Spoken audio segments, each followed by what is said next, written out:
প্রথমত তিনটা মেজর এরিয়াতে আমরা একসাথে কাজ করবো ইউএনএফপি এর সাথে। একটা হচ্ছে আমাদের পলিসিটাকে যুগ উপযোগী করে গড়ে তোলা এবং বেস্ট প্র্যাকটিসেস যেগুলো আছে পৃথিবীতে এই ডেমোগ্রাফিক ডিভিডেন্ড কাজে লাগানোর জন্য সেইভাবে আমাদের ইউথ পলিসিটাকে ঠিক করা। একটা নির্দিষ্ট সময় পর পর ইউথ পলিসি চেঞ্জেস করতে হয়, আপনারা জানেন, সেটাকে একটা সমন্বয়ের মাধ্যমে করা। এবং আপনারা জানেন আমাদের 18,500-18,000-এর উপরে যুব সংগঠন আছে, কিন্তু শুধু রেজিস্ট্রেশনটা আমরা দিয়েছি, কিন্তু এরপরে এটার ফলো আপ ডাটাবেসটা আমাদের কাছে নেই আনফর্চুনেটলি। ওই ডাটাবেসটা তৈরিতে ইউএনএফপি আমাদেরকে হেল্প করবে, যাতে করে আমাদের কাছে একটা ডাটাবেস থাকলে আমরা তাদেরকে কীভাবে কাজে লাগাতে পারবো।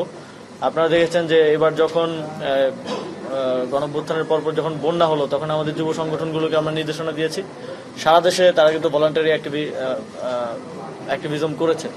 তো এক্ষেত্রে ডেটাবেসটা থাকলে আমরা তাদেরকে আরও অনেক ন্যাশনাল ক্রাইসিস থেকে শুরু করে আরও অনেক ন্যাশনাল গুরুত্বপূর্ণ কাজে লাগাতে পারবো। সেই জন্য এই ডেটাবেসটা তৈরি করা হবে।